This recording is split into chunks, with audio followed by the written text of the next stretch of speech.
Hər vaxtınız xeyir olsun əziz izləyicilər. Dünəndən bura Afət Fərman qızının bütün açığı canlı yayımları, köhnə, təzə, nə varsa hamısını mənə göndərirsiniz.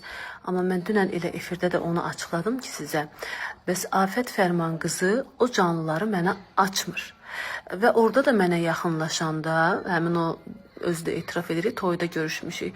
Orada yaxınlaşanda mən onu soruşdum ki, Afət, siz mənə mi deyirsiniz? O uşaqlarla bağlı o söyüşdü, ölü söyürsüz, diri söyürsüz. Yəni bunları söydüyünüz halda mənlə niyə barışmaq istəyirsiniz? Necə barışmaq istəyirsiniz?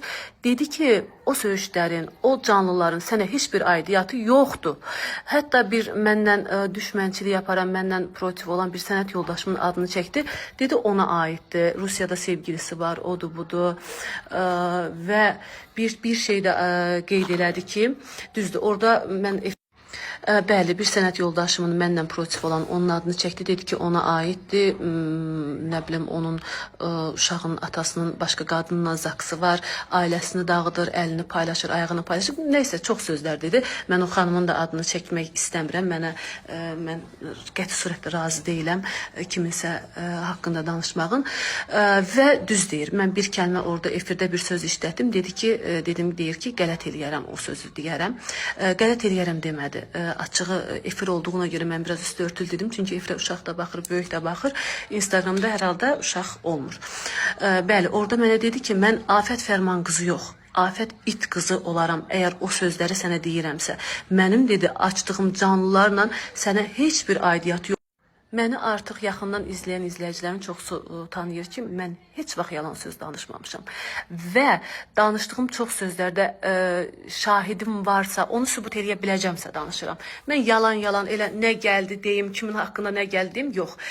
Bu mövzuda da mən Mikanı şahid gətirdim və Saadət xanım var. Onu şahid gətirdim. Hansı ki, Mika mənim yanımda bir zamanlar işləyib, hal-hazırda işləmir. İşdən çıxmış bir adamdır. Mən onu yalan şahid gətirə bilmərəm. Çünki anında çıxar deyər ki, niyə yalan danışsın, niyə mənim adımdan istifadə edirsən. Və Mikanın Afət Fərman qızı ilə mehriban olmağı, sərt olmağı, mən onun Mika hansı ki uşaq deyil, hansısa o gətir-götür prodüserlərdən olmayıb. Mika 40 yaşında bir adamdır. Nasbəri Dostaliyeva məktəbi görmüş bir adamdır və ona heç kim deyə bilməz ki, sən kimlənsə yaxşı ol, kimlənsə pis ol. İçi mən qarışıq heç kim deyə bilməz ona o sözü. O istəyərsə münasibətin yaxşı saxlayır, istəyərsə pis saxlayır. Və bir şey də nəzərinizə çatdırım ki, mənim yanımda işləyən bütün işçilərə hər zaman demişəm ki, mən ola bilər kimlənsə danışaram, kimlənsə barışaram. Siz münasibətinizi həmişə yaxşı tutun, heç vaxt pisliyə çıxmayın. Sizin çünki işiniz bu camiadan keçir. Bugün mənlə işləyirlər, sonra başqası ilə işləyə bilərlər. Ona görə mən kimisə niyə düşmən eləyim ki? Ola bilər iş bildiyimiz bitər. Necə ki Mika ilə bitib də hal-hazırda. Və qaldı Qranadın o qaranlıq otağından. Həmin restoran Qranat oldu, Moskvada yerləşir. Orada olanlar hamısı bilir ki, oranın qaranlıq otağı deyə bir şey yoxdur. Oranın çox gözəl müğənnilər üçün hazırlanmış otağı var. Özəl müğənnilərə açılır o otaq. Orada yemək hazırlanır. Müğənni oradan səhnəyə gəlir, orada hazırlaşır, giyinir, yeyir, içir, hazırlaşır, paltarını giyinir və gəlir səhnədə, ilk çöldən gəlir səhnəyə. Səhnədən sonra gəlir oturur masada. Qaldı masanın ayaq tərəfi, baş tərəfi. Mən Ümumiyyətlə mən heç bir zaman başda oturmuram və orada da baş ayaq deyə heç olmayıbdı. Olsa belə mən başda oturası deyildim. Çünki mən onu sevmirəm. Başqa əgər yad müğənni varsa, düşmənim olsun, dostum olsun, normal masalardan birini, stullardan birini çəkirəm, otururam orada. Çünki istəmirəm, o şeyləri sevmirəm. Kimsə oturursa otursun, amma mən heç bir zaman oturmuram. Öz ad günümdə belə oturmuram. Yəni mən bu şeyləri sevmirəm və Grantda olan, Grant Hall'da olan insanlar hamısı bilir ki, orada masalar dəyirmidir, yumrudur və orada baş ayaq deyə bir şey yoxdur. Bir də nəzərinizə çatdırım ki, mən oturan yer, mən harada otururamsa baş elə orası ayılır. Nəzərinizə çatdırım. Qaldı Vəfa Zeynallı məsələsinə. Vəfa Zeynallı məsələsində danışırsınız, amma necə danışırsınız? Oluşum. Necə danışırsınız bilmirəm. Vəfa Zeynallı mövzusunda. Gözdə verirəm.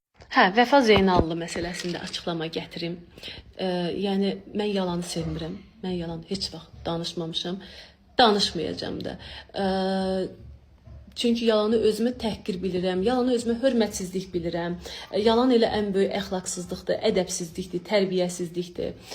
Vəfa Zeynallı məsələsində də Vəfa Zeynallı adını yazaraq məhkəməyə müraciət olunub. Sabahları mən o məhkəmə kağızını da sizlərə təqdim edəcəm. Özünüz gözünüzlə görəcəksiniz ki, kim yalancıdır, kim doğruçudur, kim bu məsələlərdə yalan danışır. Və bir daha qeyd edirəm, bəli, bir kəlmə onu da yalan danışmadım. Sadəcə olaraq mədəni şəkildə dedim. Afət Fərman qızı mənə deməmişdi ki, qələt eləyərəm. Demişdi ki, mən Afət Fərman qızı yox, Afət it qızı olaram. Əgər Vəfa sənə mən canlıda bir kəlmə bir söz demişəmsə, dedim mənim səndən davam yalnız mahnı davası olubdu. O da bağlandı, bitdi. Bu davalarımın sənə heç bir aidiyyatı yoxdur. Mənə əgər o sözü